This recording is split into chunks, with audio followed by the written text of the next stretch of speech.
Hi everyone, I'm Miss Karen at Adams Memorial Library. Thank you so much for joining me for December's Bake a Tale. Bake a Tale is a program where we talk about something to bake and some books that are kind of connected to whatever you're baking that month and crafts that you can do while you're waiting for your treats to come out of the oven. So this month will be gingerbread. The recipe is gingerbread muffins, and if you are very skilled, more skilled than I am, you might be able to turn your gingerbread muffins into little mini gingerbread houses. And that's what the treat or the craft will be too, gingerbread houses that you can decorate. So the kit for this month, the kits will be available in the children's room with the recipes and some materials to make the houses. You can come down to the children's room and pick them up, or if you would prefer to pick them up through curbside service, you can just call the library and we will have your kits ready for you and you can pick them up and you don't even have to get out of your car. So we will have them for you as long as they last. So please come and pick them up and you can enjoy gingerbread muffins at home too. The stories I have this time, one's definitely about gingerbread and the other two are sort of gingerbread related. They're about St. Nicholas Day, St. Nicholas, because St. Nicholas Day is December 6th and St. Nicholas Eve is December 5th. And for children who celebrate St. Nicholas Day, on St. Nicholas Eve, on the 5th, they would put out their shoes. And in the night, St. Nicholas would come and put some treats in their shoes for them.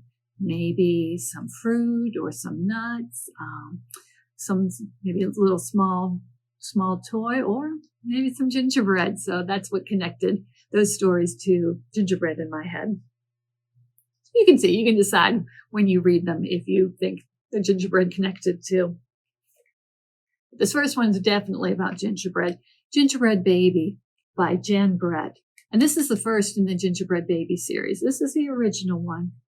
Gingerbread Baby was a gingerbread cookie who came out of the oven just a little bit too soon. He was supposed to be a gingerbread boy, but he came out a little early, so he's just a gingerbread baby. Gingerbread Baby thinks he is the fastest and cleverest creature there ever was. He thinks he could outrun or outwit anybody who was ever chasing him. Could he? Maybe. Or maybe never hurts to have a little help from a friend.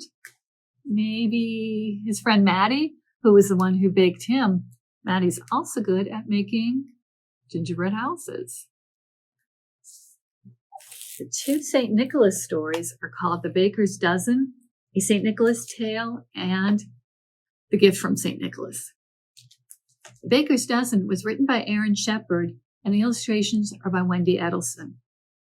And this is about a baker named Van Amsterdam who lived in New York when it was still a colony. And for St. Nicholas Day, he would make beautiful St. Nicholas gingerbread cookies. St. Nicholas usually has a red robe like that. So, and he was a bishop, so that's why for the cookies he has his staff and his mitre on his head.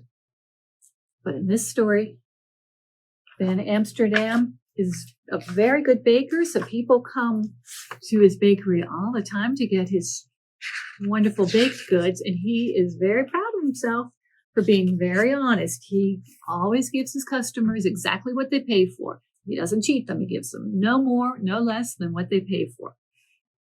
But one day, on St. Nicholas Day, an old lady comes to his bakery and asks for a dozen St. Nicholas cookies. So he carefully packs up 12 for her because 12 is a dozen. But she says, no, I want another one. I want 13 cookies. And he says, no, a dozen is 12, so that's all you get. And then she says, nope, she doesn't want the cookies if she can't have 13. And she says to him, Van Amsterdam, you may be honest, but your heart is small and your fist is tight. You are not very generous. And then she says, fall again, mount again, learn how to count again. And then she leaves. And he thinks, what does that mean? Is it a curse? And he thinks maybe because every time he tries to bake something after the woman was there, it doesn't turn out right. His bread doesn't rise. The cookies taste like they have too much salt. And this goes on until maybe he thinks, maybe it wouldn't hurt to be a little more generous. like St. Nicholas. This story, The Gift from St. Nicholas, which is written by Dorothea Lochner and illustrated by Maya Dusakova. It is snowing so hard on St. Nicholas Eve. It's been snowing all day, and the people tried to keep shoveling, but the snow kept coming and coming and coming. And eventually, by nightfall, everybody is all snowed in. They cannot get out of their houses at all. And so they're not going to be able to get together for St. Nicholas Day or St. Nicholas Eve. So everybody's sad, including these two children, Anna and Misha. But they've heard that if you make a wish on St. Nicholas Eve, St. Nicholas will hear your wish. So they wish that somehow St. Nicholas can get rid of the snow so they can all be together. And up on the mountaintop, St. Nicholas does hear the wish. And he thinks, what can I give these villagers? What do they need this year? Might not be what they want. Maybe they want gingerbread or treats, but maybe it's something that they need. So St. Nicholas comes up with the perfect gift. If you would like to read these books yourself, you can come to the library and check them out, and then maybe you can read them while you're enjoying a gingerbread muffin. The gingerbread muffins, pretty easy to bake. I just followed the recipe. I did do a couple of the suggestions. I used white wheat flour instead of plain flour, and I used oil instead of butter, and I put sparkling sugar on the top, so they would look nice.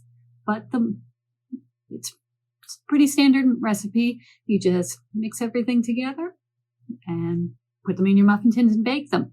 I made some that were regular muffin size, and I made some that were bigger. And those ones I just left in the oven a little bit longer because I wanted to try the bigger ones to make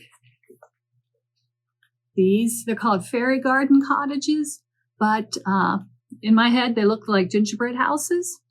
And so that's why I thought, put this recipe in for you too. This recipe is from Fairy's Cookbook, which was where one of the pumpkin recipes for November's Cinderella pumpkin muffins was in. But in this one, the recipe says just get a large bakery muffin. But since they look like gingerbread houses to me, I thought, well, we'll make gingerbread muffins and then decorate those. And you see how nice these look? Yes, mine look nothing like this. I will show you. This is kind of a decorating fail, but my theory is as long as it tastes good, it is fine. So yeah, they don't look a whole lot like houses, but what you do is use graham crackers to make the roof. And when I made these, my icing was way, way, way too runny. So I'm just pretending that it was snowing a lot, like in the village that St. Nicholas visited. So yes, so when you make it, if you're making the royal icing, make sure you use a lot of powdered sugar. I cut the recipe down and then I didn't have the ratios right, and I just didn't have quite enough. But when you do this, you break the graham crackers into pieces and you put those on, and the royal icing, when it gets hard, kind of acts like glue. So you just have to hold things into place until they set. And then I decorated with sprinkles and candy, M&Ms, and the chimney is little pieces of licorice. So you can eat them plain, you can eat them fancy, whatever you would like. But please do remember, friends, that always bake with an adult. You need the hot oven to bake these, so make sure you're baking together because it's more fun like that anyway. And then enjoy your gingerbread. This month's craft are another one of it's going to be unique to you crafts because you are going to decorate however you would like, and it's going to be one of a kind. And for this craft, I had help from a lot of people at the library. Miss Jen helped me, Miss Andrea helped me, Miss Elena helped me, and Miss Jules helped me to get these crafts to you. In the kit, there will be templates to make these little gingerbread houses. But I will tell you, they are a little bit fiddly to put together. So if you don't want to be bothered, if you just want to go straight to the decorating, you can use this one and just decorate the house. You can cut it out. You can keep it on the paper, and you can decorate like this. So if you do this one, we'll put a lot of materials in the kit for you. We'll put some paper, little squares of tissue paper, sequins, foam pieces. I used this cotton fill for smoke from my chimney. You can do whatever you would like with the materials, and I would love to see how you do yours. So be sure, if you would like, if you do this, you can bring your picture in to show me at the library, or take a picture and show me that, or email at kids@adamslib.org so I can see what you were doing.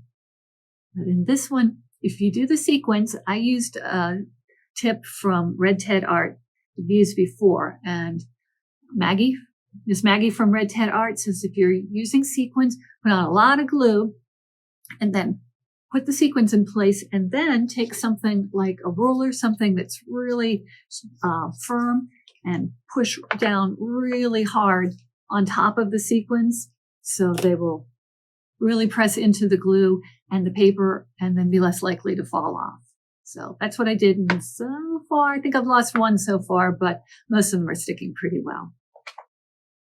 But if you do want to make the smaller houses, we'll put 3 of these in your kit so you can make 3 different houses and have your own little village going.